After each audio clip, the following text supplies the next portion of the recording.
Welcome to another weekly episode of Marked Out Radio. We are the premier podcast focused on the hobby of collecting autographs and photo ops from celebrities. We talk about autograph conventions, on-the-street encounters, and everything else about this increasingly interesting hobby. I'm Sean. And I'm Dana. And once again, we are in the midst of winter. It is we're taking a break from con season, but gets us an opportunity to talk about things that aren't related to cons. Yeah, we have a little bit of room, although the con announcement section of our show outline, I think every single week is just getting bigger and bigger. So it shows, no groundhog is needed in the marked out world. This is the sign that spring is approaching. Very true. So, of course, the fact that it's freaking freezing outside and I want nothing to do with going anywhere doesn't really stop you. You went to the city again this week for the more people. I don't really know who they are. Yes. Last week I went to the city for rapper AZ and I guess sort of rapper / producer / DJ, Large Professor. It was at this record store in Lower Manhattan, legit Lower Manhattan under the Manhattan Bridge. It's called Producer Plug. There's a bunch of them all around the country. I don't really, having been inside one, I'm not really sure how that one survives, let alone a string of them around the country. But, God bless them. This was a Friday before a 3-day weekend. So as a teacher, it's frowned upon and a little more difficult to take any time off on that day. So I would have taken a half day or whatever to get down here comfortably. I didn't have that luxury. So I basically walked up to this store right as the signing was started. And the crowd wasn't massive. For someone like you would definitely never have heard of AZ. What does that mean, someone like me? You're not really a hip-hop fan at all.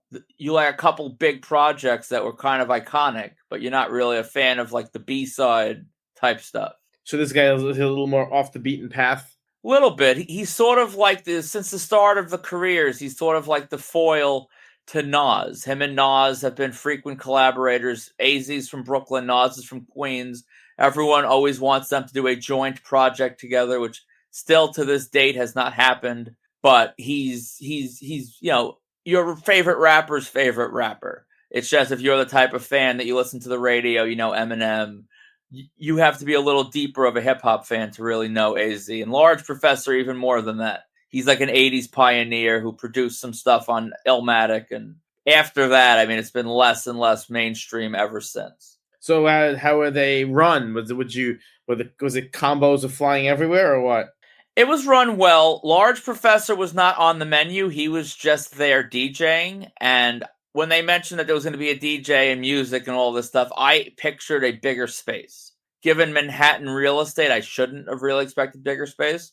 I have a picture on the report of the store, and it basically felt like you were on a crowded subway car. Like that's the way the line was. You crammed into this tight little store. I was right next to the giant speaker where the person's playing music, and people are trying to check in with the woman running the DJ booth was also the woman doing the check-ins, which is a little bit whatever because you're trying to hear this person. And I'm terrible. I'm not a good whisperer. I'm not a good lip reader. I'm awful at hearing and being able to decipher what anyone is saying over loud music. I'm bad. When I was single and you would see me in a bar talking to a woman, it was not good on a hearing level. I could never make out what the hell was going on. I just did my best to fake it. Luckily, she would sort of utilize the microphone a little bit and be like, all right, if you need to buy a ticket, come to the DJ booth. We're selling vinyls in the front of the store. They did the best that they really could have, given there was blasting music ongoing. I would have preferred no music because it's about the combos, but this is a hip-hop spot. It's about music. I get it. I'm the weirdo there looking for combos only. These other people probably like the whole atmosphere of it. But it was pretty organized. This store was sort of attached to a very strange, Chinatown mall. The corridors of the mall were super narrow. It had the type of stores you would kind of expect in a Chinatown mall. And this store had a street-facing entrance, but it was inside the mall. So they took, when it was your turn to go in, they sort of brought you into the, at this point, closed down mall due to the time, and walked you into an empty room that wasn't a store, but there was like a leather couch inside and a table that they set up for the signing. And I don't really know why a mall had an empty room with a couch. Maybe it was a casting couch. Maybe it was the mall operator's like office. I don't know. But that's where they were. AZ was very nice, signed my record, took the photo. And then when I exited that, they brought me to the exit of the mall, but I couldn't find Large Professor, who I saw before it was my turn. But of course, as the combo gods would see fit, he vanished as it was my time to exit and be able to get near him. So, but you finally found him? Yeah, I went outside, which is what the guy said. He's like, I think he went outside. So I went outside. I didn't see him outside. I let my album from AZ dry, and then I'm like, screw it, before I leave. I wasn't going to spend all night on Large Professor. I had to be up early the next morning to drive to Maryland. I wasn't going to extend the night any more than I needed to. So I went back inside the store, which luckily at this point the line had emptied enough that I was able to fit in. And he was at the DJ booth, and I got him to sign Illmatic at the DJ booth. I got a selfie, and I may or may not have sort of leaned on the DJing equipment while taking the selfie, which I would imagine is a pretty big faux pas in the DJing community. So to any DJs out, what? Did you get yelled at? No, although with the music being so loud, I don't think I would have heard it if I did. But, my apologies to the DJing community, including the spirit of Jam Master Jay for disrespecting the turntable. So there you go. You also did some a rare bit of private signing. I guess, well, you just dropped off your stuff at. How come you didn't go to the Gold Dust thing at Ken's? It was a work day, and to go from my place of business all the way to Ken's place of business under ideal circumstances is over an hour. And it was just, I didn't care. I already have several photos with Gold Dust. I'm getting to a point in my life where I like going to a lot of these things, but something like that, if I can get my pieces done, I'll take the convenient option sometimes. And I got my Series 1 Bone Cruncher signed, which they're not quite Hasbro's for me, but I love them. I've talked about this on air before. I definitely want Series 1 and Series 2 complete or as complete as possible by the time I'm all said and done with my life. That's a weird life goal. And beyond that, I don't know how deep I would go. Once they started switching up cards and stuff, I'm a little less nostalgic. But those early series, I'm very nostalgic.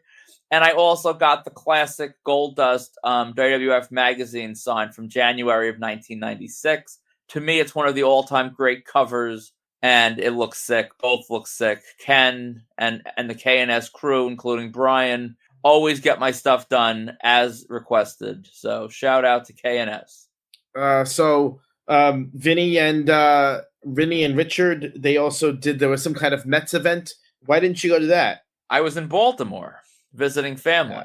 Is that an excuse or is that a reason? Like, what is that? Well, it's a reason. Family. We haven't gotten to see them in honestly a while, and we had overdue Christmas presents and all that stuff that we had to exchange. So that was the weekend that we settled on. But it was originally supposed to be the weekend of KenCon, but the combo gods saw fit to sort of spare my scheduling conundrum and free up KenCon. But, the combo gods are fickle, and they giveth and they taketh away. And of course, the rescheduled date fell on the weekend of Mets Mania, which was probably a good thing because my wife would have given me fury about driving up to White Plains. Even though it wasn't much snow, it was enough that the roads would have been a little slippery. So she would have been giving me a lot of grief about trying to go to that. So it's probably for the better. I just find it hard to sort of reconcile this alleged Mets fandom with constantly missing Mets events. It just doesn't jive for me. Well, listen, here's the deal.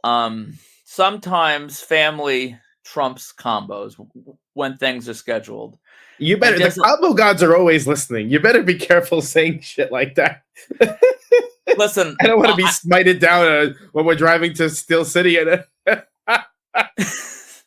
This was not on the show graphic, but I actually, you guys can judge me all you want, because I honestly deserve judgment, but I will peel back a little bit of a layer into the personal life of your co-host of Marked Out Radio. And in the somewhat near future, I think we are going to be expanding the family to have someone to give all the combos to. I have to give the collection to somebody.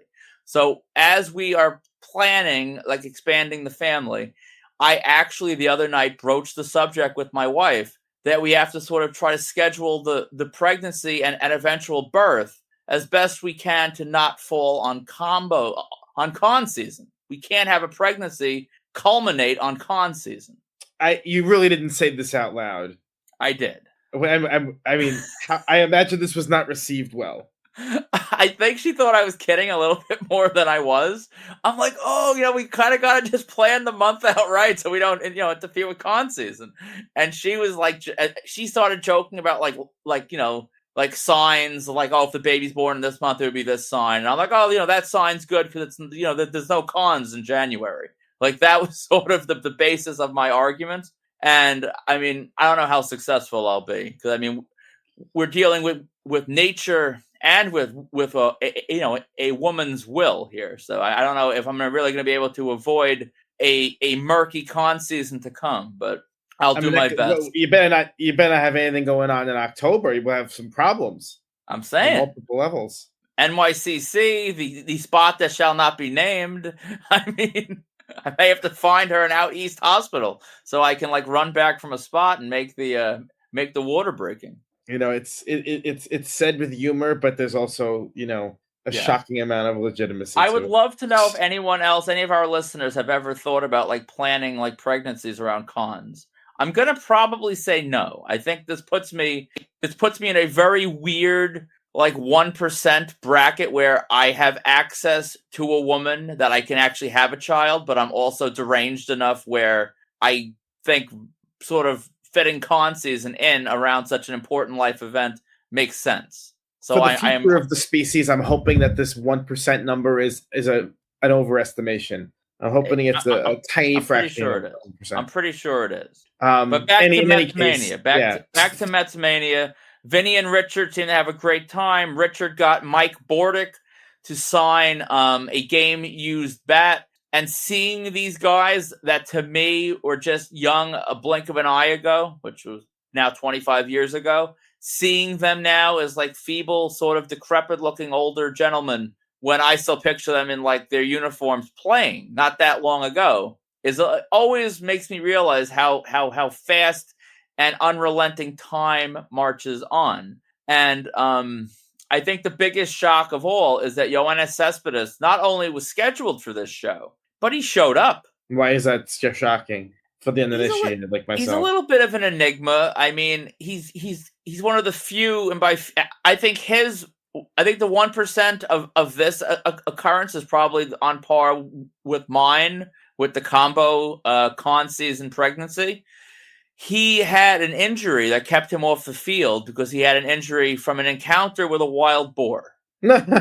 Anyone injured from a wild boar is just not someone I would really count on showing up, but he did. So here's hoping he's completely broke, and this is the start of a little bit of a con run or a signing run.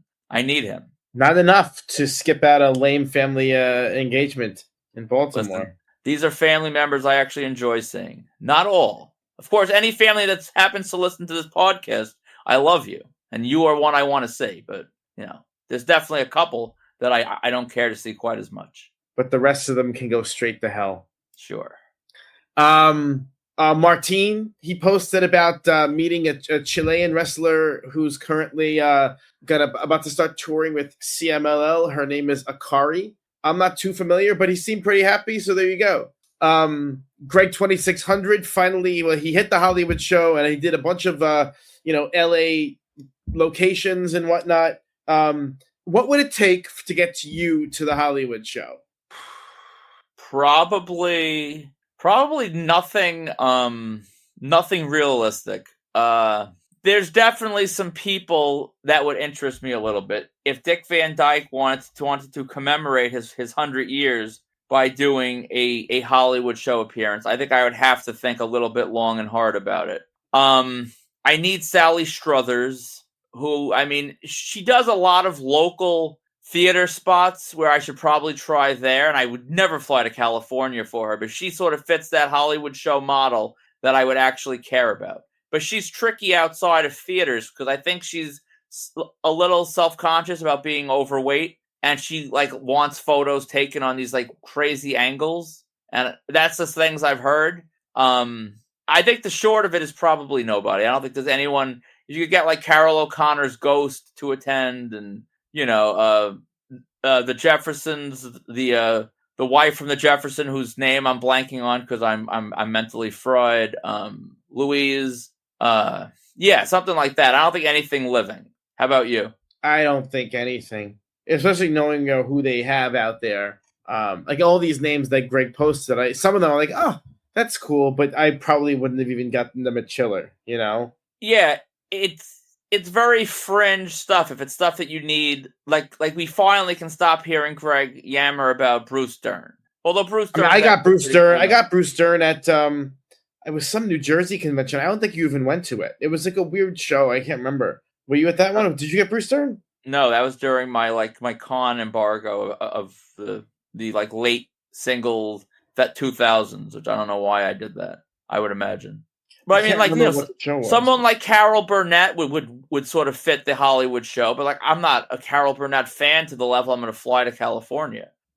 Like for me to fly like that, it would have to be someone very, very, very, very important to me, and I don't think there's anyone in that age group that's alive that would be that important to me. Everyone I care about, I have, or they're dead from that sort of, that level. They're not going to bring in like, Brad Pitt or something. So I don't think I would ever go, but I'm jealous. I mean, it seemed like he definitely hit a big con, and he hit the LA scene pretty hard as far as getting ops with all these iconic film locations. What are your thoughts on getting photos with just like locations? You don't seem really into that because you haven't really gone out of your way. With that time we did stop at the Sopranos house, but that was pretty much. I was actually going to add this to my my show outline, and then I didn't. So I'm glad you brought this up. I'm getting more into it. I have a photo op, which is not a film location, but it's a historical location. But I have multiple photos at the Amityville Horror House. That's cool, even though they changed the exterior enough that it's not quite as cool. I did the Ghostbuster house. I did the Soprano house. I'm getting to a point now where maybe it's the fact that I've met so many people, I have to start moving on to buildings, which is definitely not a good sign for my psyche. But no, I like it, and I want to start doing it. I feel like one day I have to venture into the city with no other goal but to go to like the apartment building from Rosemary's Baby, the coffee shop from Seinfeld. I have to just go full tourist mode, which I've never done before, and just hit all the crap that I've never done. Yeah, it's funny. I don't really have any desire to do that. Like I don't know. It just wouldn't do it. It wouldn't tickle anything for me, if that makes sense. I don't know. I enjoy it. I do.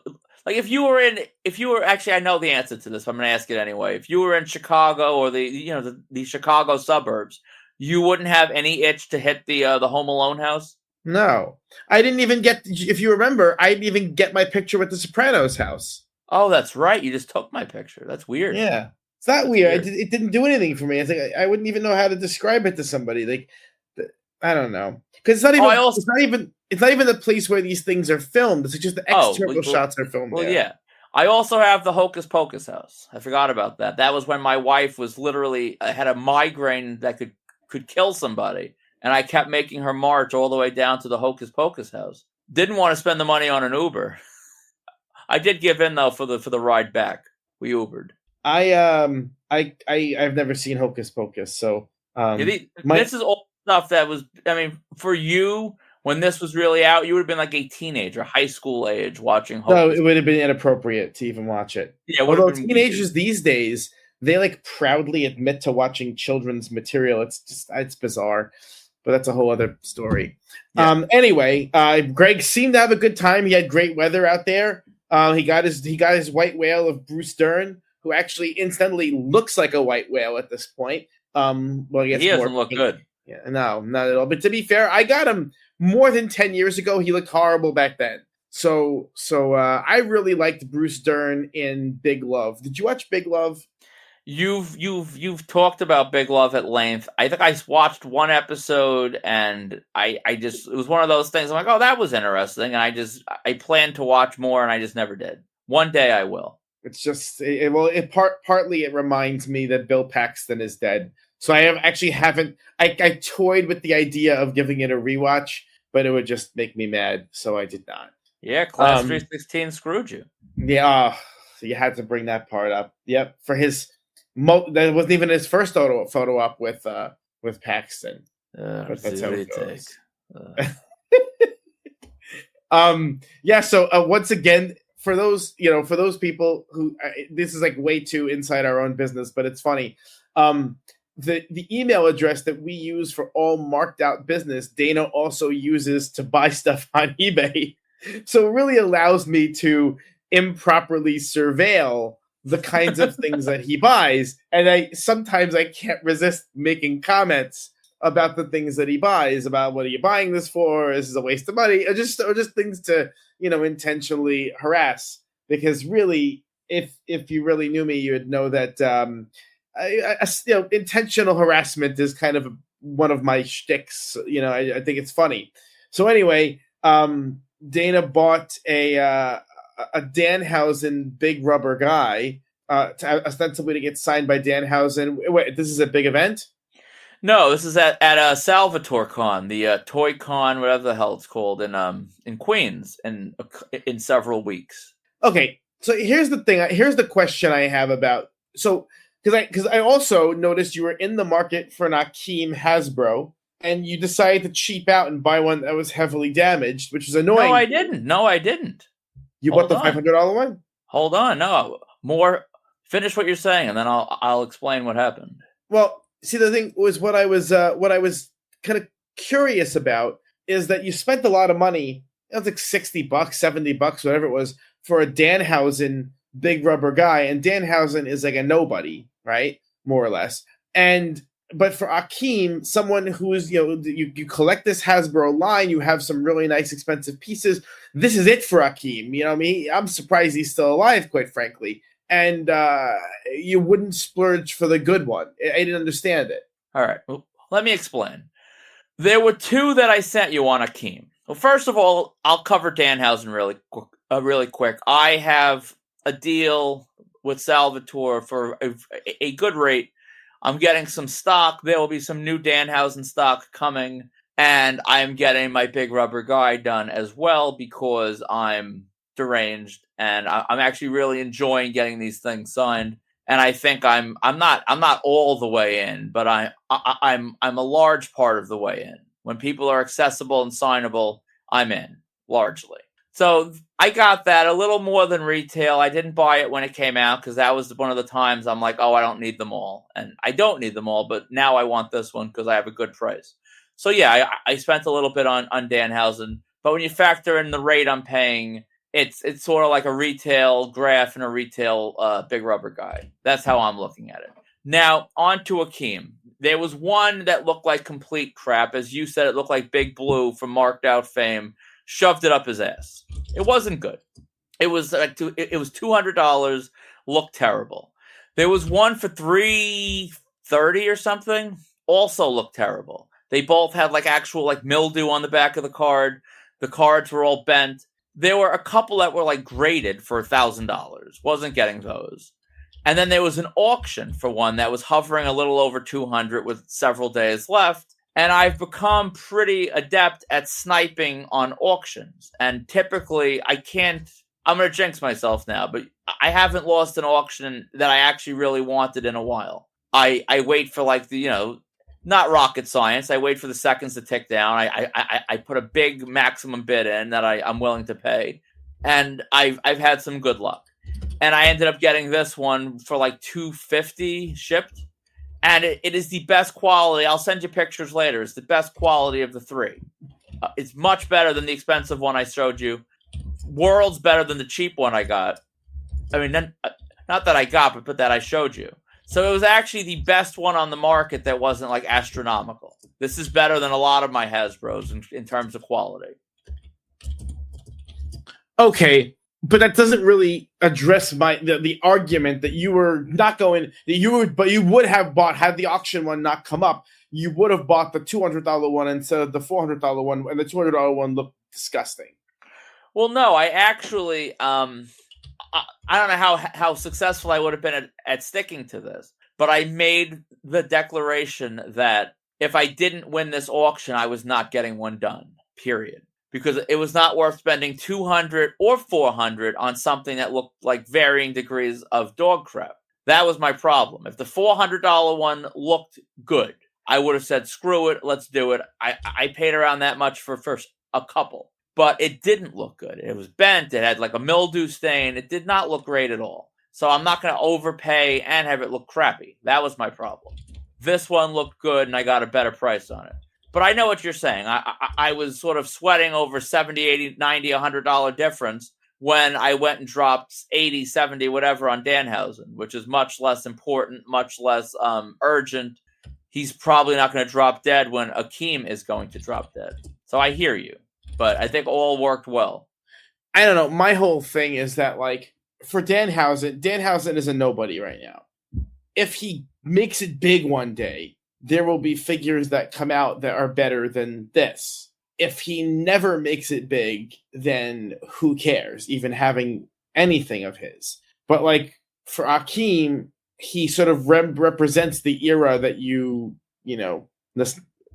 basically, I was going to say fetishize, but basically that you have is the basis for your sort of collecting obsession. Yeah. Well, listen, luckily I got the best one on the market, but I understand what you're saying, that why was it even a thought to cheap out on that while I just bought Danhausen without any real hesitation? I don't know. All right. Well, what else do we have on here? I lost the North Dallas Comic-Con. Oh, yeah, I sent you this the other day. North Dallas Comic Con has been canceled. So if you were hoping to attend that, I think the basis for the show was a Starship Troopers reunion. It's been canceled, so I know that I only saw it because I got a notification from the Dallas Fan Expo group that was posted there. So if you're planning on attending that show, it's always interesting when a con is canceled, because how do you get to the place where venues are booked and guests are booked and this and that for an event to be canceled? The pre-sales must have been catastrophically bad, given that we've been at shows, mainly the altered reality shows in New Jersey, that show in Atlantic City that I went to, where clearly the pre-sale was abysmal and they still put the show on. So to cancel a show, I can't even imagine how few tickets one must sell, but pretty bad. I think it's a mix, obviously, of abysmal sales and also just a lack of professionalism. Like Altered Reality took those Jersey shows on the chin. Not only did it take it on the chin, but it actually booked the second one after the first one was pretty bad. But that is a major company with actual, like, a reputation that is positive, and they're not just going to bail on things. They are also big enough where they can absorb sort of a bad showing and not go belly up. Half of these people are already in debt, and they need unrealistic successes to sort of bail themselves out. And when they realize that it's not going to be that, they have no hesitation to just bail and run. And that's always the risk with planning, pre-ordering, booking flights, or anything of the sort around shows and businesses that don't really have that reputation. Because reputation does, in fact, matter. We got another Wicked Ink Wednesday, so I'll let you do these because it's your turn to pick them. Yeah, I picked them. And the little rat showed off his Back to the Future 11 by 17, which is several inches larger than Vinny's. If he would have done it, he would have definitely done that all on an 8 by 10. But I digress. He definitely had some growing pains, and I'm not sure if the little rat is doing what I typically do when something goes a little wrong and he's trying to convince himself that he's okay with it. But he seems okay with some of the little issues, like there were Posca-related issues, a little line through a graph or two, colors and placements not being exactly where he wanted them. For someone like me, that stuff doesn't... I mean, the line through the graph would bother me, but like placements and colors, I'm very laissez-faire on. He's a little bit more of a hard ass as far as where things go. So I hope he's happy with it, because to me it looks cool. But I also know he's a perfectionist, more like you than me. So I don't know for sure if he's convincing himself or if he's happy. But I mean, I would be happy with it. I think it looks awesome. There you go. What else? Andrew showed off some fresh ink from the boss. He has a Born in the USA vinyl that was signed last week by Bruce Springsteen, who, despite being a global icon, when he signs on the street, that graph is always like that's the same graph I got in the book with Obama that I dropped 500. Very consistent, really nice graph. He never looks at the graphers and says, "Screw you, I'm giving you garbage."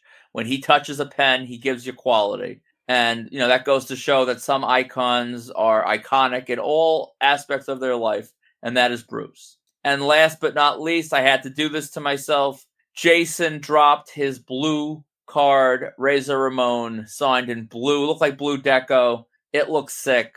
Razor Ramon is someone that when there's a little bit of a lapse in my spending, which is probably never, I have to one day bite the bullet and pick up a Hasbro Ramon, and I got to pick up and find a Series 1 bone crunching Ramon. Those are 2 Razor pieces I need. One day I'll get them, but until then I'll be jealous of Jason's blue card Ramon Hasbro, because that is a beauty. The blue card Hasbro isn't that rare, is it? The yellow card is a little bit more scarce? I think so. I don't know the Ramon market super well right now, because I'll be completely honest, it's useless to me while he is dead. So I am only looking at signed, and pretty much all the signed ones I see are like $850 to $1,200, which I respect the hustle because he's dead. Idiots like me that didn't do it while he was alive, what are you going to do? You got to pay the price, or just wait and wait and wait for some sort of a steal to land in your lap. So I'm not spending $1,200 now, so I will wait for a steal, but eventually I'll probably just bite the bullet if a couple of years go by and I don't have it. Because that was always a favorite Hasbro of mine. Either one, blue or yellow. I like them both. So we also had photo with Friday this week, as always. Although we didn't do it yet. It's not fair to say, as always, we actually didn't have a photo with Friday last week. That's okay though. Evan met Jane Fonda this week. So in your eyes, would that devalue my professional photo op with Jane Fonda? I mean, she wasn't rare enough where it mattered. People had her before the pro op. People have her since. I wouldn't say it devalues. If it was someone rarer that was like impossible for like decades, then yeah. But no, I mean, people on the street would look at your pro op with disgust because you got like a prostitute in the autograph collecting sense, where you just paid for it, it doesn't count, or you did a fake hunt where the animal that you killed was sort of like just in a cage, which sounds kind of creepy when you're including stalking celebrities in that comparison. But I've heard people make that analogy. And then the people inside that were at a meet and greet like that would look in disgust at the people on the street. So I think it really comes down to who you ask. But in any case, Evan's selfie with Jane Fonda was paid quality. It was a great shot.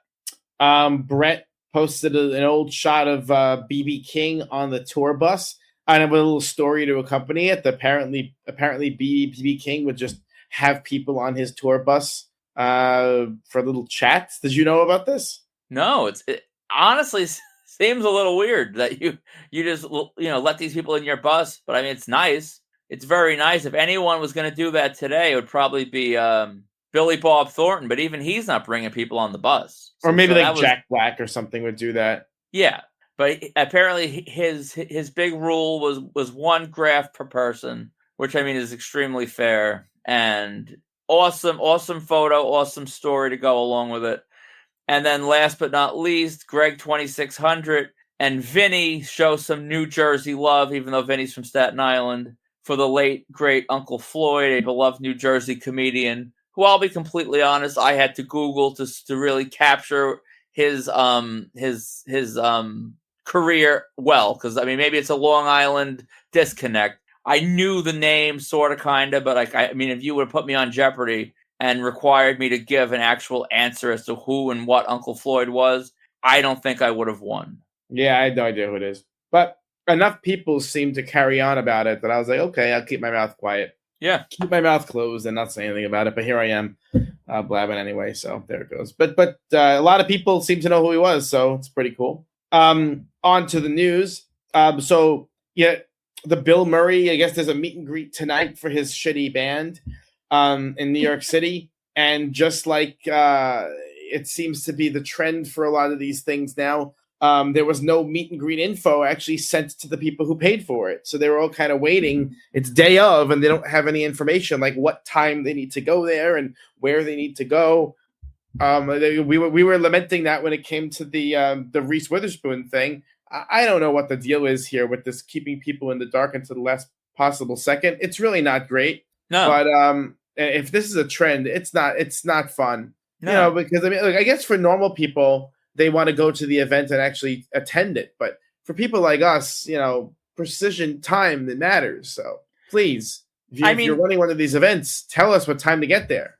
If it's post show, I could sort of understand it because, like you said, the average person's coming to the event, so it's like it's after the show. What more do you need to know? You enjoy your show that you paid for, and then you meet the person. But when it's pre-show, I mean, you know, people have dinner reservations; they got to time this out. Or if they're like us, they might have a signing with a Jack Cartwheel somewhere in New Jersey prior to the Bill Murray event. You got to give people, you know, some time, and apparently they got a sort of a time from Webster Hall. I think it's a 7:30 showtime. Doors open at 6:30, and they're saying that the meet and greet will be at 7. So all of that is going to happen in 1 hour, and I think you will agree when you do these types of things, you know, those plans don't often go they don't go exactly right. So I would not be feeling thrilled about this. I'm sure it'll all work out because they don't want to deal with chargebacks and whatnot. So I'm sure it'll happen, but it's just stressful and it's just unnecessary. It's not that hard to let people know times. Speaking of kind of an interesting event insofar as the communication has been excellent, like uncharacteristically excellent, the incomparable Dave Mustaine, who is, you know, a member of Megadeth, one of the founding members of Metallica, has been scheduled to do a photo op appearance at Looney Tunes in West Babylon. He was scheduled actually for Friday, which was yesterday, but due to the fact that he would then have to fly out to, I believe, Nashville, where the bad weather has already started, they were just afraid of having it this weekend, so they've rescheduled that to next Thursday. They were offering full refunds for anyone who pre-ordered, and they're going to take because the event has sold out. It's sold out for days, but whoever gets the full refund, their, I guess, tickets will go back into the pool, which was very nice. So, I mean, it's very rare to get someone of the stature of Dave Mustaine. I mean, he's just a huge sort of a god of metal doing this. So it's pretty cool. Even someone like, you know, I am not really, I mean, obviously know who Metallica and Megadeth are. I'm not really fans of all that, but I will be, of course, in order to appease the combo gods, I will be getting the photo op, you know, just to keep myself in good standing with the combo gods. Especially after I've sort of taunted them a little bit on this week's episode. I'm hoping this sort of wins me back some favor. And I'll be completely honest, I did not know until you just said this that he was a founding member of Metallica. I'm a fan of neither, but I mean, there's definitely a couple Metallica songs that I've heard and I enjoy when I hear them. So I feel a little less deranged, but I also know I'm grasping at straws to sort of try to make sense of this in my brain, to not make it more than just a combo god appeasement. There you go. I'm doing this for combo god appeasement. There's, you know, and at the end of the day, it's either that or human sacrifice, and I'd rather not get my hands dirty. So instead, I'll just freeze my ass off outside of Looney Tunes instead. Listen, there are some people in this hobby I would sacrifice, but I don't know if the fact that if the whole human element of the sacrifice would disqualify them. It's true. You noticed this. Michael Richards is on the road. He's doing these speaking engagements, and with the reason why this matters is there are meet and greet photo ops attached to these, and those meet and greets have sold out in a few cities. which I guess means that you're not even gonna. Are you not like checking into the other cities to see if you said you would travel with Michael Richards? I don't know what's going on with me and Michael Richards. I said I would travel to for Michael Richards in a very specific way. That was Orlando. That was a convention where I could get other things. I mean, Orlando's a very easy, very inexpensive flight. To start venturing to Texas and it's Tennessee. Dallas and Atlanta are also easy, cheap flights. Those are major airports. Yeah. Nashville, I found the actual meet and greet like listing, and it was sold out, which I was actually kind of happy about because I really didn't know what to do. I was online at BJ's at the deli counter, like just looking and grimacing, and because if it was available, I'm like, do I buy it? Do I figure it out later? Like, I don't know. And luckily, it was sold out. I mean, it's one of the big four of Seinfeld doing a guaranteed photo op. And not only that, it's you didn't find a way to go. It's the last of the big four I need, which is even more perplexing on my end. But it was sold out, so I didn't make a choice. The choice made me. He's doing City Winery in Nashville. I feel as though he is likely going to do City Winery in NYC. It makes too much sense not to. It seems like he's doing these in dribs and drabs. He's not announcing an entire tour, but he's covering ground. He was in Cali, now he's making it as far east as Georgia and Tennessee. He's moving this way. The question is, the same way he sold out in Tennessee, how quick will he sell out in New York? Because the price of the meet and greet is $120 on top of, because I think the venues he's running, it's like a City Winery comedy club type of place, where you're going to spend like $80 for your ticket, and there's like a $30 item limit at the table where you got to buy something, and it's a whole thing like that. But $120 is pretty damn cheap, all things considered. So if you don't catch this quick when they go on sale, I imagine, especially in New York, you'd be screwed. So if he does New York and I miss out, I will be livid. Tune in that week of the podcast. I will be going nuts. But I mean, I'm going to make a prediction. Michael Richards dies in 2026. Well, you missed the bold predictions, pal. But honestly, that would sort of put him in the Andre the Giant realm, where yes, I never got him, but it wouldn't bother me because I mean, what can you do? I also don't have Livia Soprano as complete, or Phil Leotardo, but Phil Leotardo I should have had for The Sopranos. Livia Soprano, no shot. So when someone dies, it sort of takes them off the chessboard of combos. That's not a bad thing always. So I could live with that. Speaking of which, before we move on, there was someone who requested that we actually do an episode sort of with a glossary of all the asinine terms that we use all the time. And I've kind of stopped you a bunch of times when you use terms that I suspect even many of our board members will not know. And we definitely need to do that. We definitely need to do that one of these days. Or in the near future. Or we add a new segment to the show, which would be the marked out, term of the week. And we sort of, incorporate the crazy on a weekly basis. Not a bad idea. I'm for that. So we'll write it up for next time. And speaking of The Sopranos. Oh, I pulled that one. Yeah, I was setting you up. So I lost my spot on the thing. So what's it? I forget the actors' names. I know the Narducci, John Ventimiglia and Narducci, right? Yes, Catherine Narducci. Those are the Buccos from The Sopranos. They're doing like a night with the Buccos. It's a dinner. It's a talk. There's a VIP photo ops and everything.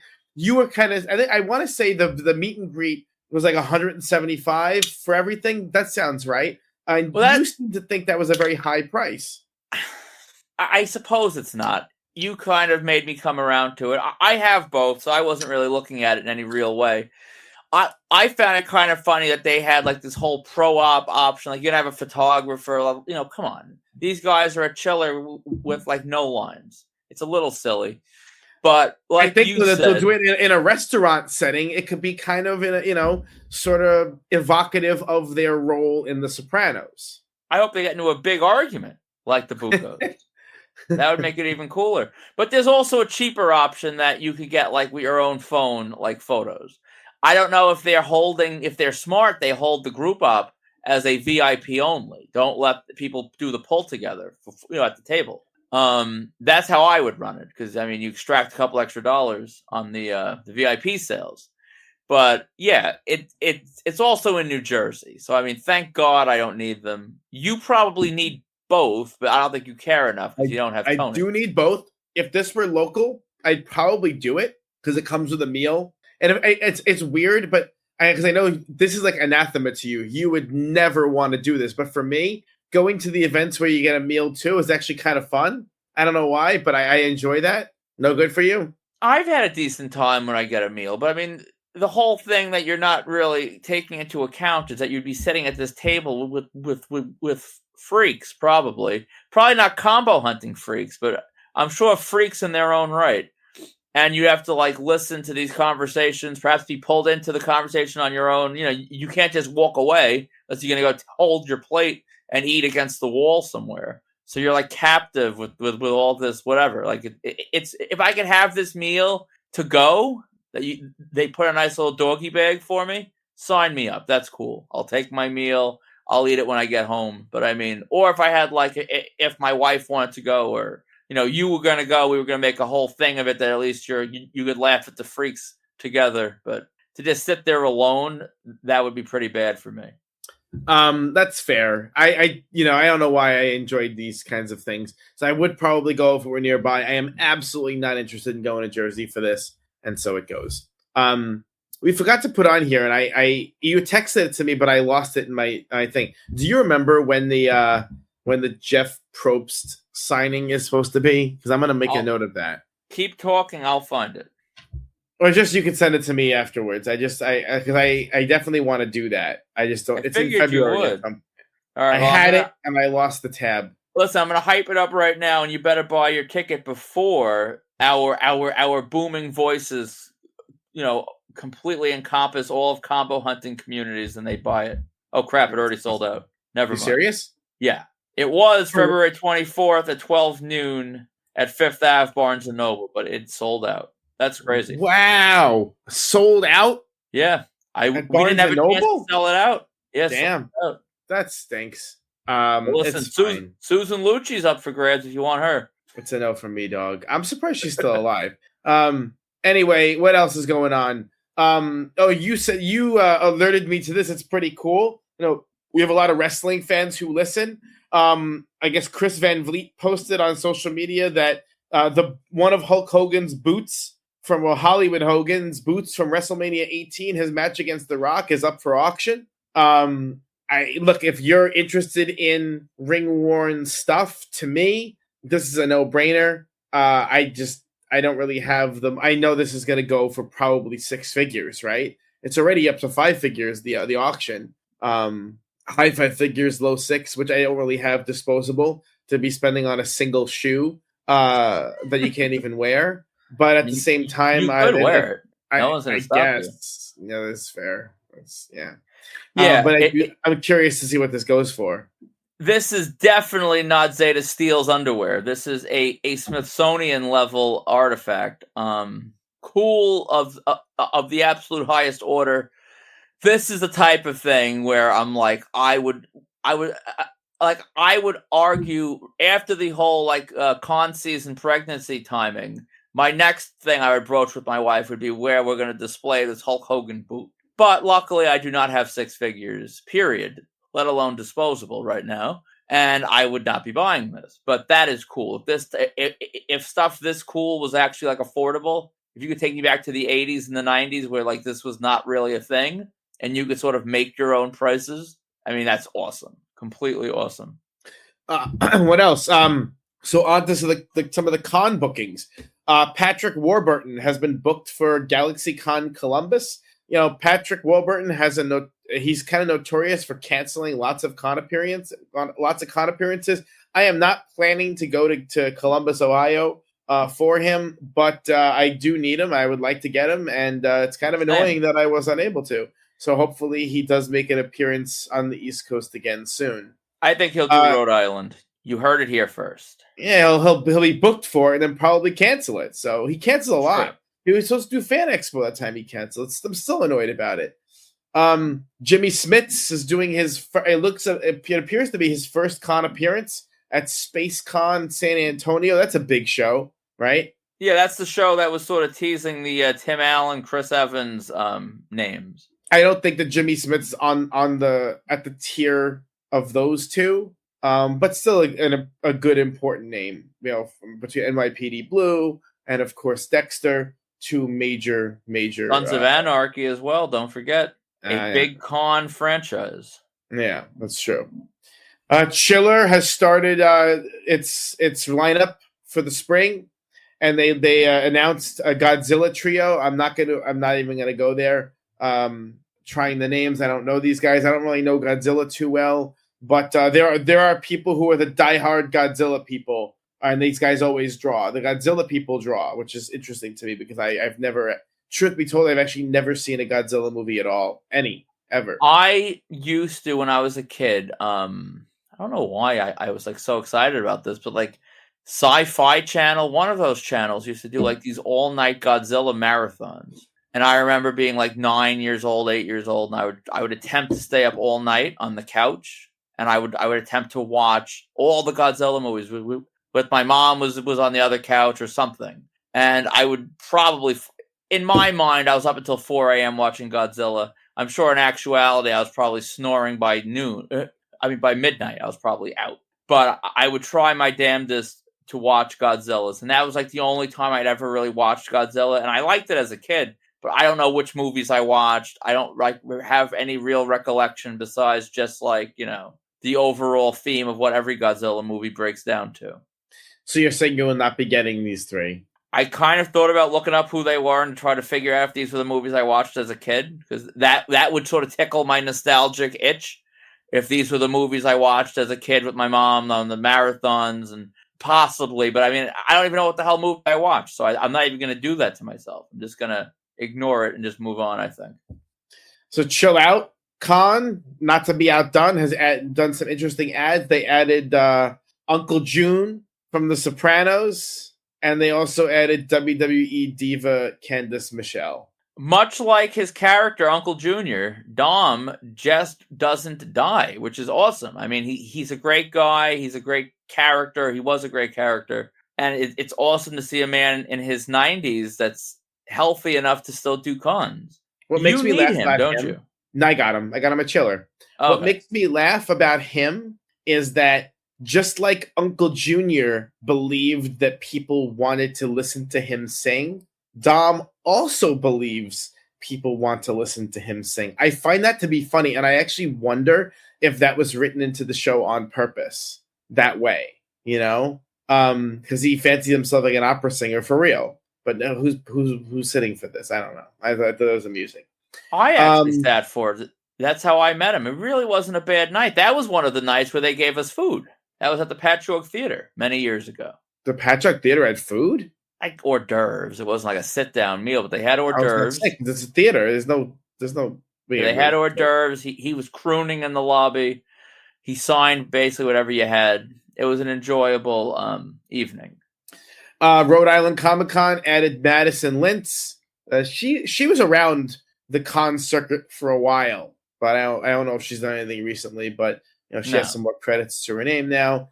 Steel City added a lot of names. They added Melissa Benoist. What she's from Glee, Supergirl, Glee. That whole like Arrow Flash universe. Lori Loughlin. We'll see if she actually makes it in. Richard Karn from Home Improvement. Brad and Fiona Dourif. I texted you when I saw Fiona Dourif was added that I've seen her a million times. I never got her because she was never in anything that I liked. And then I started watching The Pit, and she's a major character on The Pit. So I was like, God damn it. I cannot believe I'm going to have to get Fiona Dourif at Steel City. But I think I'm going to. So hopefully her line's not that long. But honestly, The Pit's really popular. So I don't know. I'll follow suit, and I haven't even watched The Pit. So kind of annoying for me. Monster Mania has started adding a bunch of people. Carabono, have you figured out, have you reconciled in your head her face yet or no? Yeah, I can finally see it. Oh, that's what you said. Your mother showed you the whatever. Yeah, so who is from The Sopranos and other things. Who else we have? Rowan Campbell, A. Michael Lerner, Stephen Williams, Tom Savini, Clara Stack, another It Kid. Yes. The It Kids are really, there's a lot of them now. It's like Children of the Corn. There's a ton of the kids, which is kind of cool. Here's the problem, and you may be able to help me. I haven't asked you this yet. Stephen Williams plays Rufus on Supernatural. I can't remember if I have Rufus. Do you have Rufus? Let me Google what he looks like. He's an older black man with a mustache, if that helps you. I don't have him. I recognize he's been in so many things. I don't. Oh my God. This is where I might have to dip my toe back in Flickr and or just do the Google Drive thing, because I'm going to have to comb through my albums now to see if I got him at one of those Rhode Islands where they would bring up a ton of Supernatural people. I need a way to quickly find a photo. And, that's ignoring the idea that I can't remember who I've met at this point on the fringes. I really should. If I can't remember meeting them years later, I shouldn't be meeting them. And I shouldn't be contemplating meeting someone that I'm not sure if I met before, because I clearly don't care enough where it meant anything. But that's where we are. I'm trying to see what do I really remember him from. He's also X-Files. I feel like if he was somewhere we were at, you would have gotten him. I know you're a fan of both of those franchises. I don't have him for sure. All right. So I guess I need him, but I got to double check I don't have him. Martine, if you know for a fact I met him, please let me know. That's funny. What else? Oh, so if you're shopping for autographs, check out www.markedoutcollectibles.com or our eBay store at Marked Out Collectibles. To contact us for any reason or no reason at all, please email markedoutcollectibles@gmail.com or join the Marked Out autograph collecting community on Facebook. All links are in the show notes on Facebook and Substack. And if you want your event, product, or brand advertised on episodes of Marked Out Radio, reach out to us today at markedoutcollectibles@gmail.com. Speaking of which, our friends at Big Time Wrestling are putting on a huge wrestling con and show on Saturday, March 14th at the OUC Shoemaker Center in Chillicothe, Ohio. Talents include DDP, Jerry Lawler, Hacksaw Jim Duggan, Mickey James, The Great Sasuke, Stan Hansen, and more will be appearing. Tickets are available at WCPBTWTIX.com or WCPBTWTix.com. That URL sucks. It's too long. Yeah. And I double checked to make sure I got it right. WCPBTWTIX.com. Please, if you like our show or you hate it or anything in between, please subscribe on YouTube, Spotify, or Apple Podcasts and leave a rating and or review. You can leave a rating or review on Apple Podcasts. You can leave a comment on individual episodes or a rating on Spotify, or you can leave a thumbs up, thumbs down, or comment on YouTube. All engagement is encouraged. Marked Out Collectibles is running a special sale on autographed Ari Lehman Jason Funko Pops with a sketch of a drowning Jason. It's $50 shipped. We normally sell these for $90 during Halloween season. This is a sale price that is exclusive to the show. Please email or DM to buy. These will not be listed at this price anywhere online. We're also doing Vanity Project. These guys are signed WWE contracted talent. Vanity Project 11x14 prints. These are the ones with all 5 members, right? That's all 5 members, including AEW star Zeta Steel and Bryce Donovan, who's popping up in every major promotion right now. So a signed print, 11x14, all 5, $50 shipped, only available here. We're the only, you designed that print. We're the only people who have it. Hell, you want anything Vanity Project, you got to come to us. So that's how it goes. So we have a couple of topics for today. Honestly, this was it's so interesting how someone posts something. Do you know the person who posted this? I don't. Neither do I. And yet it spurred so much interesting conversation between us personally and on the Facebook group and now on the show. I actually forgot to take his name down. Keep chatting. I'll find it. But anyway, a listener, I hope he's a listener, but certainly a user of the Marked Out autograph collecting community. He posted a poster that he had gotten signed. It's a poster of Vampiro and the Misfits, Vampiro with the Misfits. John Peck. John Peck. Thank you, John. Yeah, John Peck has contributed to the Wicked Inks and the Fridays and stuff. I've seen that name before. So I really tried to find the origin of this image. You know, Vampiro and the Misfits, they were kind of sort of linked abstractly and aesthetically in WCW, but they really weren't on screen together very much. So I'm curious where this image came from. It's interesting to me. I'm just satisfying my own curiosity, but it appears that it's a poster of Vampiro plus the Misfits minus Glenn Danzig, because that wouldn't make any sense. And it's signed by a bunch of the Misfits. I saw Michael Graves on there.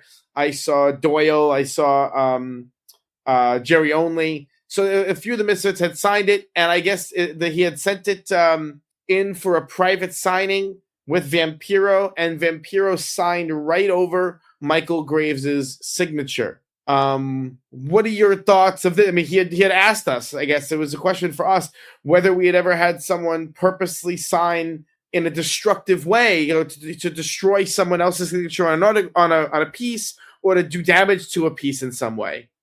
I've had careless people crowd and maybe overlap signatures on those, like multi-signed, like wrestling 11x17s. That's definitely happened. Bret Hart is a tricky one. When I got the WrestleMania 12 Funko, I know he wants to sign in the middle, which if you're going to get Shawn on it, that kind of doesn't work. So I know I went and I used up damn near half a roll of the painter's tape, like painting off and making him like a little box where he could sign. And he conformed to the box and he did it. But I've never had Bret Hart personally sign over someone's signature. I think honestly he's too much of a respecter of memorabilia to really try to vandalize and damage something by maliciously targeting someone's signature he doesn't like. I think he would totally sign in a spot you don't want him to. He would totally go bigger than you want him to. But I've never known him to do that. So I think I've been lucky. I also don't mail a lot away. I know some people in the comments had the feeling and the belief that he wouldn't do this face to face with the fan. He would only do this through the mail. I personally think, I don't know Vampiro very well at all, but I feel like he would absolutely do that face-to-face to the fan. I mean, what's the fan going to do? This isn't a shot at John. This is a shot at anyone. Like, if Bret Hart, let's say, signed over someone's signature on your item, Sean, are you gonna pimp slap Bret Hart? I mean, what are you really going to do in that moment? It is a tough thing. It makes you feel really bad. I had an incident. God, this was years ago.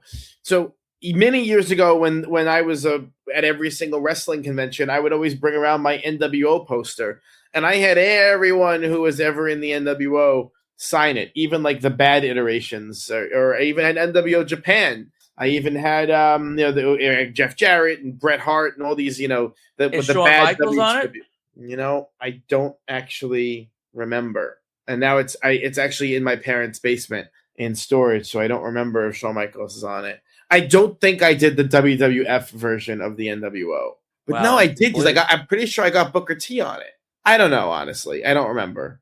I'd have to look. But in any case, I had I needed Dennis Rodman. And he was at a show. It was a sports show. I can't remember. I don't know if you were there, honestly. I don't remember who was there. I probably wasn't. I got Rodman up at the Steiner Hall headquarters in New Rochelle. Yeah, I mean, I was there for that. Yeah, but I didn't see him again. With this was he was at a table signing, and I was standing. Actually, you know who I was standing with? I was standing with Chris UK. That's who I was standing with at that con. And I gave Rodman my white Elmer's paint pen, and I asked him to sign Rodzilla, which was Hulk Hogan's nickname for him in WCW, right? Rodzilla. He always called him Rodzilla.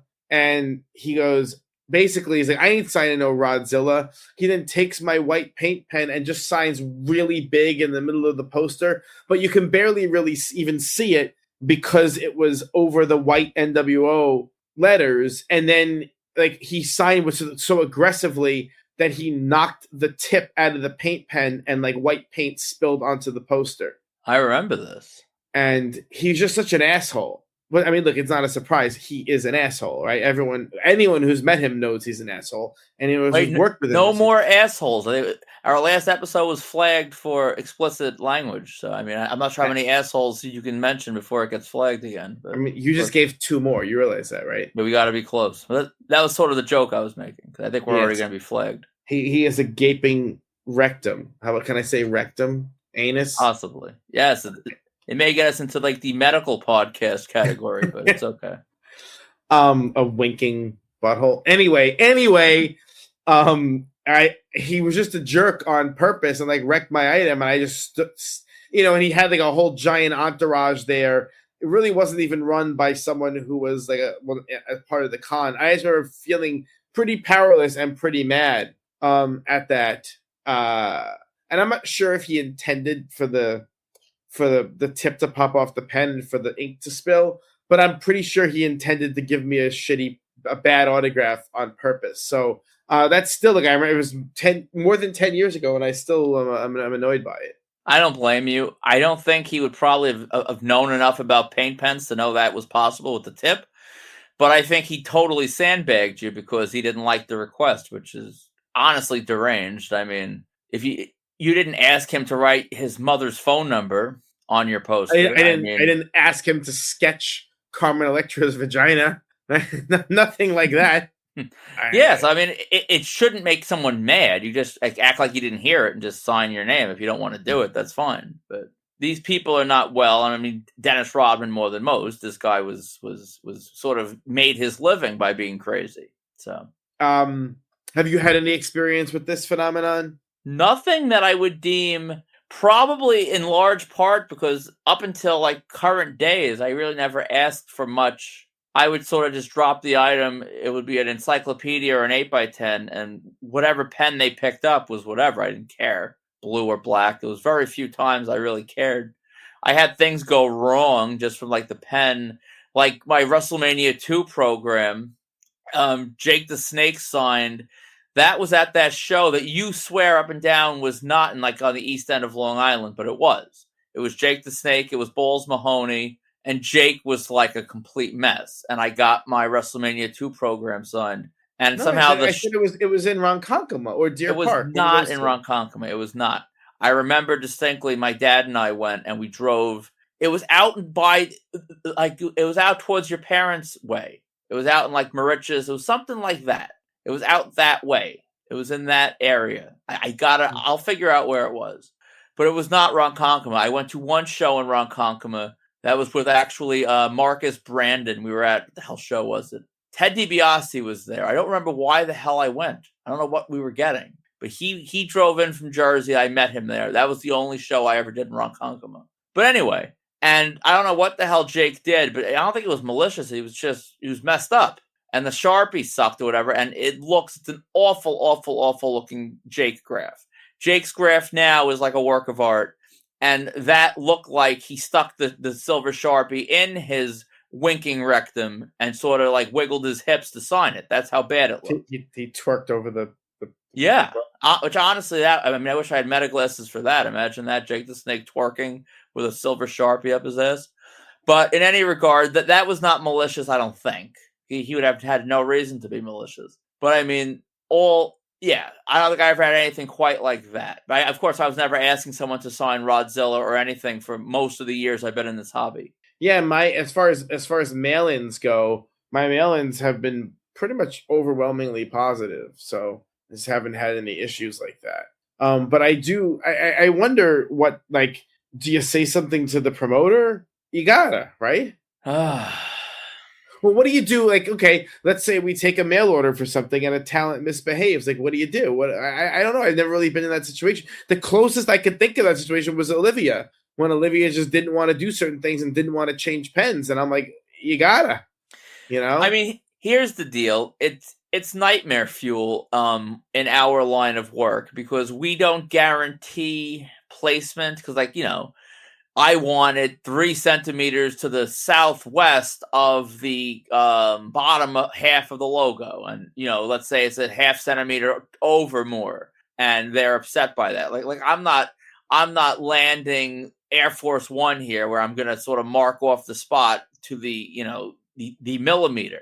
That we don't guarantee, but you can't say you don't guarantee placement, then you send it back. And let's say, imagine someone sends like a WrestleMania 5 poster for Martel, and Martel just maliciously signs right over like the Randy Savage autograph. How would we send that back and be like, shucks, sorry, here you go. Like, we don't guarantee placement. Like, you can't do that. I don't know what you do. I mean, I think the obvious is that you refund the full value of the autograph you sold, and you take that on the chin. I mean, beyond that, with the fact that the item got damaged in your custody, I mean, I know most of these mail order places, us included, have some sort of a fine print that, like, you're not responsible for something getting lost or damaged in transit when it's like your, $1,000 item that you sort of send that at your own risk. But you got to do something as a make right. You can't just send it back and say, not my problem. What about the instances where, like, the infamous, either the Funko or the figure set with Brett and Sean, where Brett would, if you didn't have Sean on it already, Brett would purposely sign big enough where Sean couldn't sign? Did they stipulate that they want him off all the way to the end to sort of give room for both? No, I'm saying, no, there's no stipulating. He just does it, and it's just frustrating. No, I'm saying, I thought you were giving another scenario of like a mail order. I'm saying, like, if the person no, this happens all the time. This happens. There's tons of people with Brett items like that. Yeah, I mean, if someone mailed us a Brett item like that, doesn't say, like, please keep him to the side, and Brett ignores us and signs it in the middle, I think that's fair game, because the customer didn't really state that as a concern. But yeah, I mean, that's the thing, and that's why when people go on Facebook and they exhibit just awful, crappy business practices as vendors and then look for sympathy. Like, don't look for sympathy. This moron that took items for Vampiro chose to do this, so they could make all of $11 and pay for their Arby's order that night and have the glory of being with Vampiro. Anything we're doing, we choose to do this. So, I mean, there will be no tiny violins played.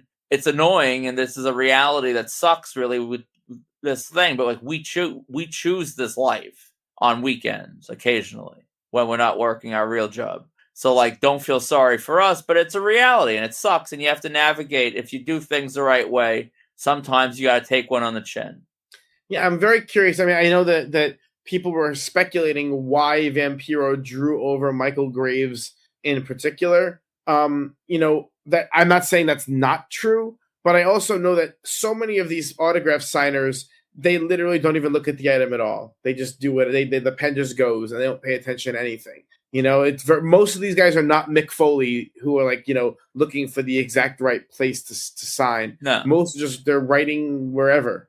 So I don't know. I'm not saying he did. I'm not saying he didn't do that on purpose, but I just know I've been at thousands of signings, and most of the time they're not even looking. Yeah, I mean, it's definitely a possibility. Scott Steiner would sign over the every signature on the Declaration of Independence without even knowing he did it. Like, people like that. I met Vampiro, never got an autograph from Vampiro, so I don't know if there's any sort of meticulous bones in his body where he actually is going to look at things and investigate it and take it all in. Some do, some don't. It's possible he just signed blindly and doesn't even know he did it. But I mean, given that it's right over that signature, it seems like it's probably intentional. And I think something was commented that he's had a history of, he's done other things before involving these items and that person, which begs the question, as the customer sending in, are you kind of assuming their responsibility there? At what point does your assumed responsibility sort of take the promoter off the hook for their liability? I don't know. I think I always lean more on liability over responsibility, because as the proprietor, you kind of assume certain risks. All right, let's get to some questions. So I assume this question was asked. No, let's do them in a different order. Let's do Chad's question first. Yes. So what do you think of some book signings not allowing photo ops? I've noticed a lot more either not advertising them or they're just doing away with them. Elvira at Bookends stands out to me in particular. Maybe I'm wrong, because I was not doing Jersey for many years, but I feel like in the 90s and the 2000s, a lot of book signings weren't really allowing photos. Remember, Hulk Hogan was at the Barnes & Noble right by my house at Lake Grove. He wasn't allowing photos. I think if anything, that's the way book signings used to be. And we got into a point where they were almost all photo op. And now since COVID, it's a little more of a mixed bag. But I still think we have more signings with photo ops than maybe we did 20 years ago. Am I blind to what it was like back then? No, that's definitely the case. I mean, I also was at a different Hogan signing in that same run. There were no photo ops, years ago. And first of all, years ago, it would never say. Remember, we would go make the drive for these book signings, and it wouldn't say whether there was a photo op or not. And so you just have to roll the dice, and most of them were, but you never really knew.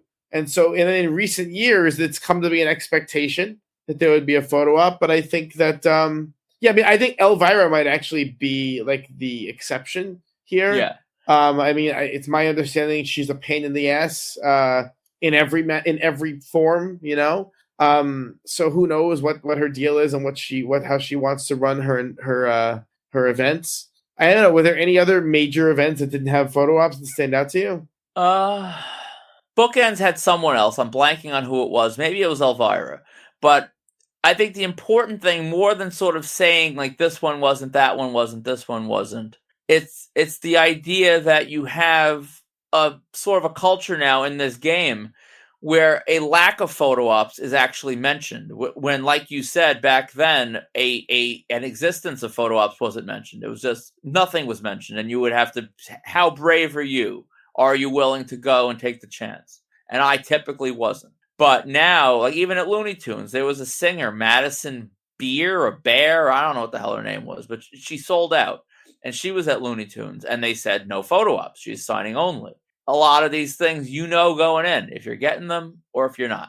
And to me, knowledge is power. Whether you want to take the trip, waste the time, spend the time, however you want to look at it, So that's what matters. If Elvira doesn't want to do a photo, I stay home. Although I probably would have stayed home regardless. But it's nice to know in advance. So then Sean asked, what would just completely drive you out of the hobby? You go first. I feel like you're probably closer to this than I am. I don't agree. I've been, on the outskirts of the hobby. I've been I've been at places where I've pulled back, but that means that I have a little bit more perspective on it. What would drive me? I don't know if I'd ever be driven completely out. All of my hobbies, even there are hobbies that I had when I was younger that I completely dropped. I still keep up with them a little bit. I still, maintain some degree of involvement. I don't know. I mean, other than financial catastrophe, I guess financial catastrophe would be the answer. When I back in 2012, when I basically withdrew from the hobby for 2 years or so, there was a mix of a couple of different factors, but financial catastrophe was one of them. And honestly, liquidating a big portion of my collection was needed at the moment. But I don't know what would drive me out completely. I don't know. Probably nothing. Like I said, probably nothing, but some kind of financial or personal or medical catastrophe. I don't think there's any thing that would happen in the world. I know there were people who stopped watching wrestling because of Chris Benoit or whatever. I don't know if there's anything like that. I couldn't think of anything off the top of my head like that. Yeah, I'm sure most people listening can sort of guess that I didn't think your answer would be so similar to mine. I guess God forbid medical catastrophe. I've been at points in my life where my finances weren't great and I still managed to spend money I shouldn't on the hobby. So I think I would make poor choices for the essentials of the hobby. And I am definitely should be air quoting essentials because there are no essentials in the hobby.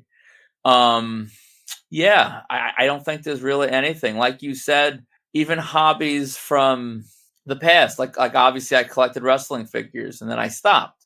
And then I started up again in 06, 05, after high school. I mean, like any high school student, you graduate from high school and it's ready to move on to the next stage of your life. And what do? You start buying toys again. That's definitely straight out of a textbook of growth milestones.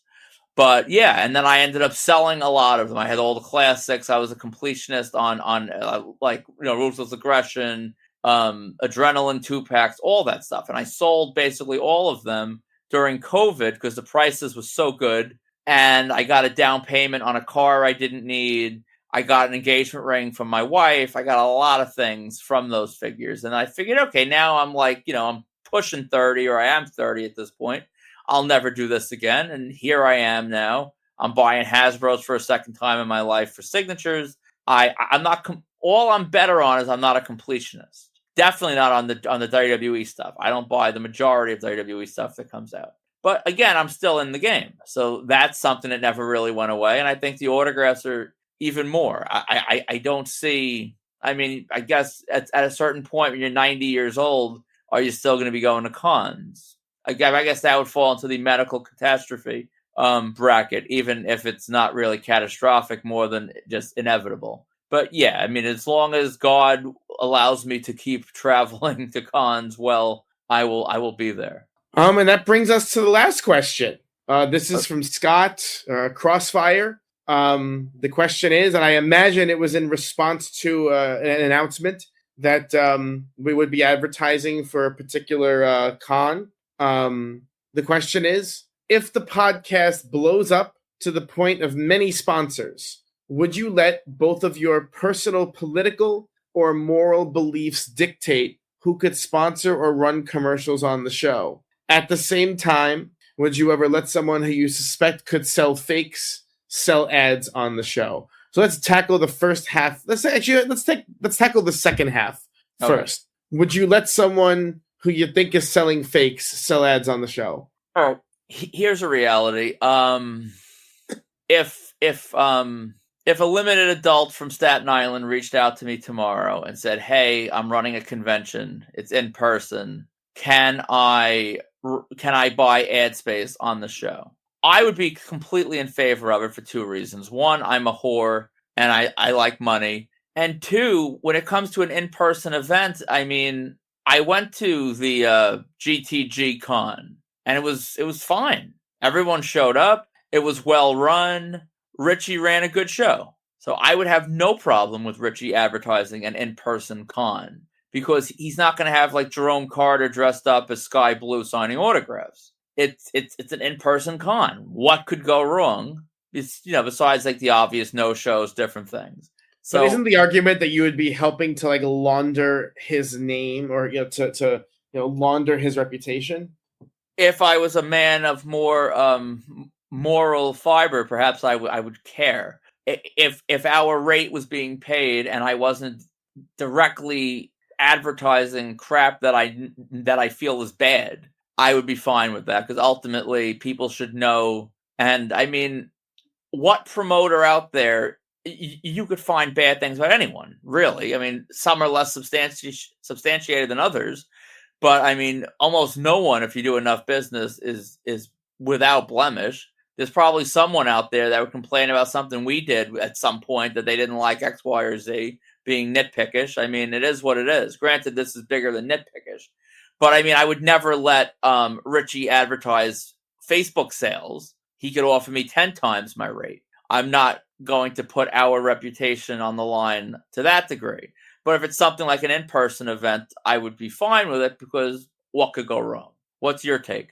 I would probably be a little bit more stringent than you. If there are people I know who are, regularly driving the market and the hobby in a direction that I don't like, then I would not work with them. Because exactly the money is that good. You know what I mean? It would have to be some kind of special circumstance to work with them. So there are certain people, especially in terms of the fake thing. People who are regularly selling fakes, I just don't want to help launder their reputations at all. So but that's whatever. I think that's a pretty straightforward question. I think the other part is a little more complex. Would you let both of your personal, political, or moral beliefs dictate who could sponsor or run commercials on the show? Political, no. If future presidential candidates come to us and want to run ads on Marked Out Radio, I mean, I'll take every ad, every political pundits, any candidate, anything, period. I don't care about politics to that level. I'll take any political money, any party. I don't care. Morally, would I let Nazis and child predators and other things advertise their crap on the show? No, I would not. That would fall into the Richie online sales. I wouldn't do that. So morals, yes, there are things I would not support. But you don't see the intersection of politics and morality? To some degree. I think it's all pro wrestling at its core, though. I think, honestly, most politicians are all orbiting the same center point. But if someone is openly advocating for a position that you find immoral, that you don't see how that, like, these two things directly interact? Yeah, I do. Yeah, I mean, I guess I can't fully defend that, but I know, for example, I mean, I will not say what this stance is, but I do have an opinion and a stance on things like abortion and other things. I would freely run ads advocating both sides if they want to pay me, because why not? I don't care. I'm not changing anything. So we'll run a mifepristone ad right next to, like, I don't know, like a church group or something. I wouldn't even know what if any drug companies want to advertise mifepristone here, I would love to run a mifepristone commercial.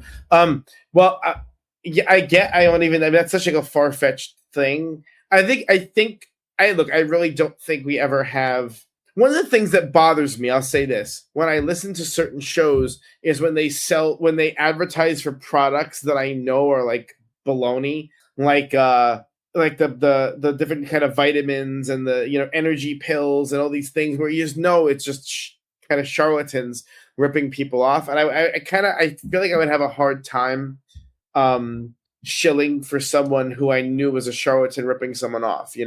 Speaking of a hard time, I would love to get the Blue Chew sponsorship that a lot of podcasts have. I think we would have a lot of fun. I find that I'm going to be honest. I find that embarrassing.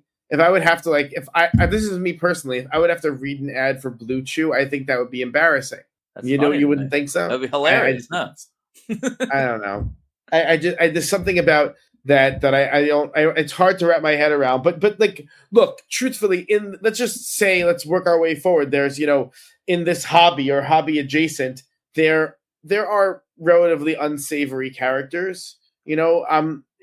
I think there are some people who have reputations which aren't unsavory, but they're probably unsavory characters. And so it is a challenge when you're in an industry, you're in an industry where the reputations of people they're not always clear. And the place they occupy in society isn't always clear. And so it's hard it's really a hard thing to answer. Let's say we got big and then, I'm trying to think of what kind of, organization might do an ad.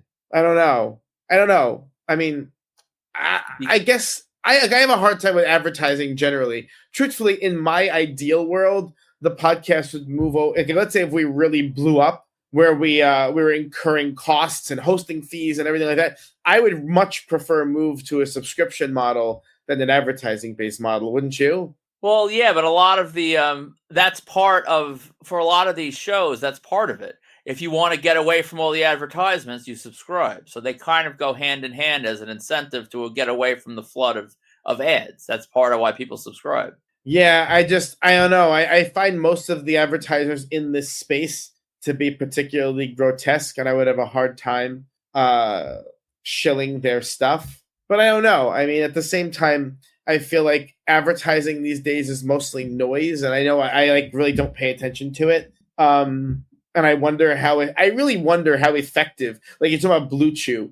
I mean, I guess it's effective insofar as I even know what it is, right? So that's effective. But how effective all these ads they run are on like podcasts and radio type programs. Is it something that a lot of people know about from I don't know. Yeah, I'm not sure. And obviously this question was in response to us having the ad for the Dhillon Hines event. And at the end of the day, which we kind of brushed and touched on, and I want to I'll answer it straight on. I am aware, obviously, that Dhillon's reputation has not always been flawless, But I'm a very big proponent on I judge people based on how they've treated me. And I've done little deals with Dhillon through other people and like in-person stuff. And we dealt with him for the interview. He's never wronged me. I know that's maybe short-sighted. I'm sure there's people out there that feel he has wronged them, and then they'd be like, well, you only care about yourself. And to some degree, I suppose that's true. But if I've always had positive experiences with you on a personal level, and I'm advertising a component of the operation where it's straight up in person, you go there, you meet these great wrestlers he has booked, I have no problem with it. I don't care really what the reputation is. I will take him at face value of how he's treated me and the deals we've done together, and I'll advertise an in-person event he runs because I have no reason not to. It's really that simple. And I'll be a little bit of a different view, a different kind of take on this, or a different angle.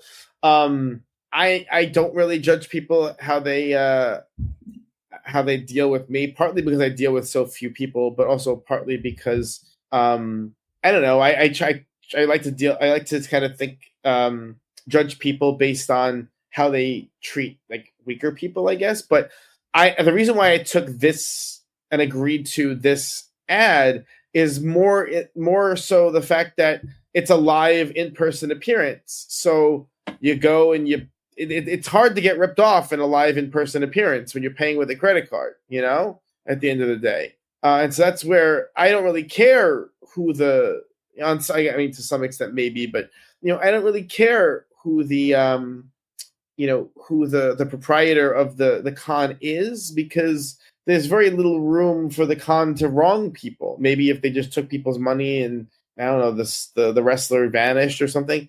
But I mean, there are remedies for that.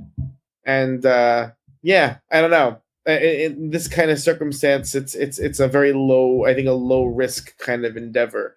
That's really how I feel about it. I also thought the lineup looked pretty good. And I also am confident that if he rips people off or does something bad, we'll just say so after the fact, like nothing is worth, and I need people to understand that there is no deal that is worth me keeping my mouth closed. I mean, you and I have gotten into arguments about this. I have a big mouth, as people have come to realize. I forget who it was, but someone when I ran into the big event were like, "Oh, you're the mean guy." I'm like, I don't perceive myself as mean, but I also just I won't lie for people. Like I don't know you like that to lie for you, I'd lie for my brother or something, maybe, if he needed me to. I ain't lying for some schmuck who is loosely involved in the autograph business. So, if ever someone advertises and they do something dumb or wrong or deceitful or dishonest, we'll talk about it. It's content, baby. That's what it's all about. Yeah, for the most part, I agree with you. Like,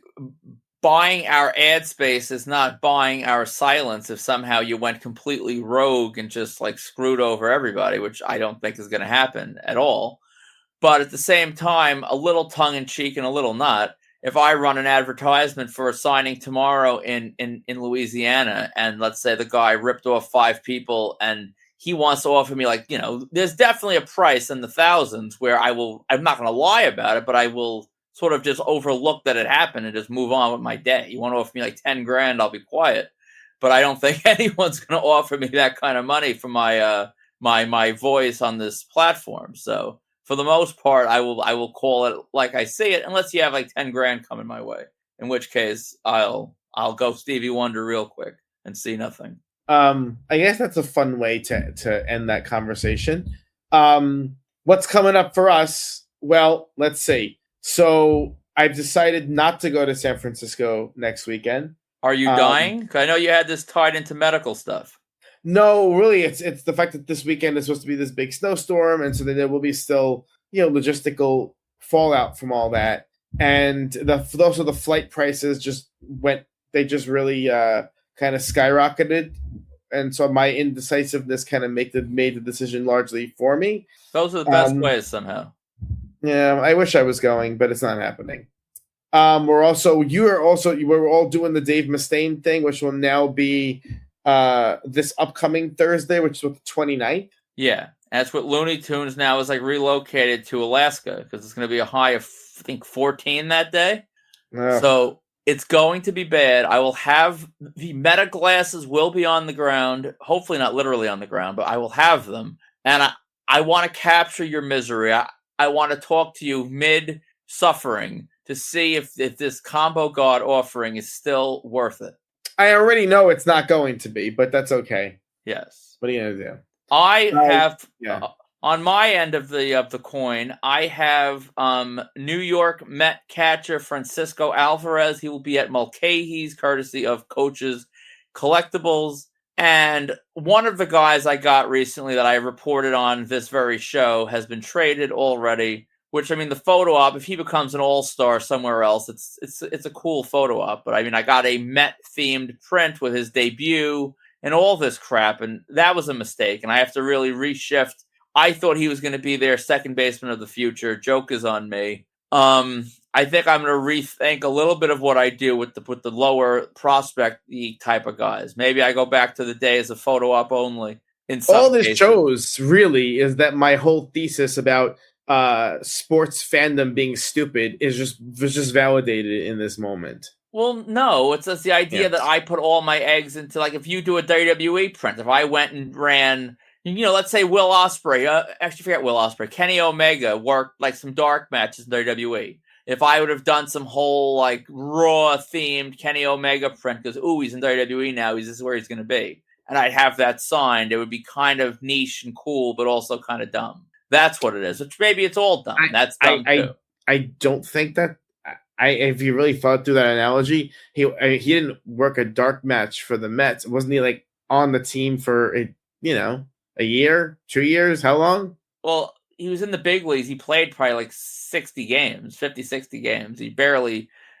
spent part of the season in the minors. He didn't get many reps. He was mostly a pinch runner. So a little different than a dark match. But I mean, the same regardless. Like if you would have got, whatever. Any gimmick that wasn't the gimmick they're known for, it's like, why do I have this? That's what it really comes down to. Had I done a print that wasn't really Mets specific, maybe it would make more sense. But I didn't, and I think I'm going to learn from that on the prospects. But Alvarez has been there long enough. If they traded him tomorrow, I would want him for what he's already done. So Alvarez I will be getting. And then also, unlike Jeff Probst, this was not sold out. I am doing 2 Chainz is doing a book signing at Barnes & Noble Union Square in March after work. So I'm doing that as well. Those are the 2 that you will not be joining me for. Yeah, I'm a little bit skittish about Monster Mania, given that they've added a whole bunch of people. And I'm like, come on, Dave, let's go. Let's get something here that is actually good. I don't know. You got to watch Welcome to Derry. You like it. I don't know why you're not giving this show a try. I never even watched the second It movie. I don't like it as much as you think. I don't know. It's a little bit rough for me. I'm waiting for that big headliner. You know what? They bring out Bruce Campbell. That's what I want. I want Bruce Campbell. Here's the reality. I don't think we're getting one because you have Linda Hamilton, who is still listed as the number 1 name on the lineup. Skeet is number 2, and back to last week's topic of is Skeet Ulrich's The Well going to run dry?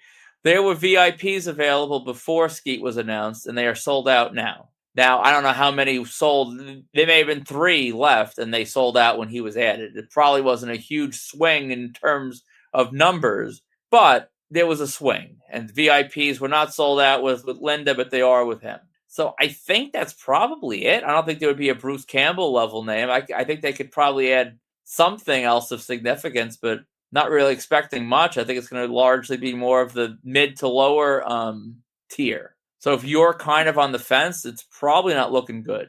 Yeah, not good. Steel City Con, what do you think? I think we're in, right? I agree. I'm going to go ahead and remove the question mark from our notes because we are now in for Steel City. And then, of course, we have the big event.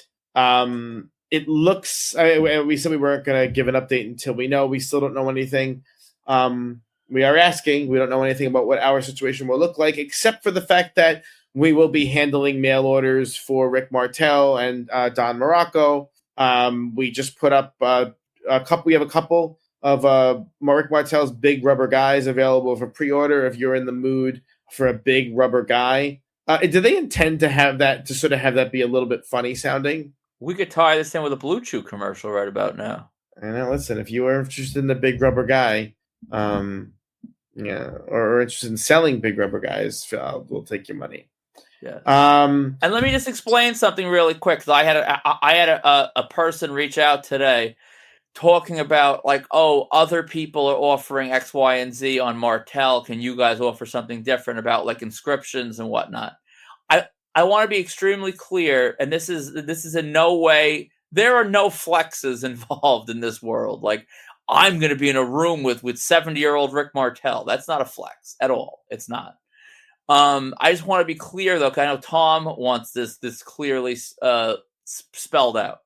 Every single vendor offering Rick Martel at big event, we reached out to them. We facilitated the deals. We sort of set the conditions because me, you, and Brian from Golden Ring, we are the only three that are going to be in that room handling items.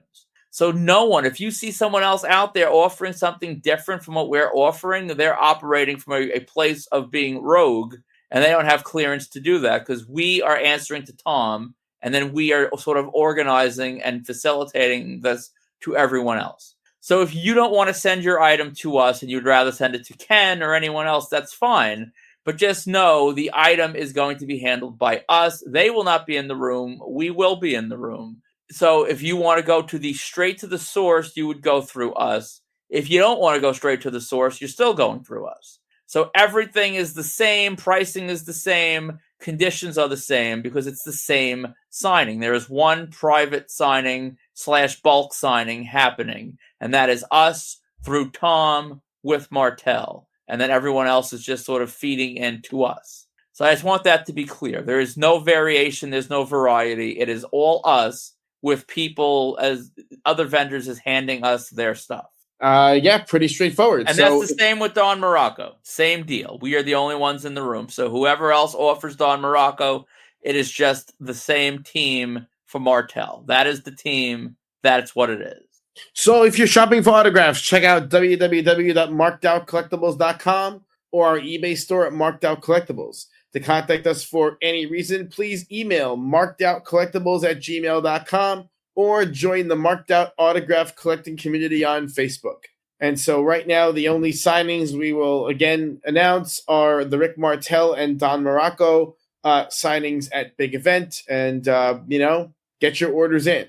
Yeah, get those orders in. I don't think we're seeing Don or Rick again in these parts. I know Don's got something set up in in Vegas for, Mania weekend, but, that a lot of time, a lot can go wrong. Don't pass up an opportunity.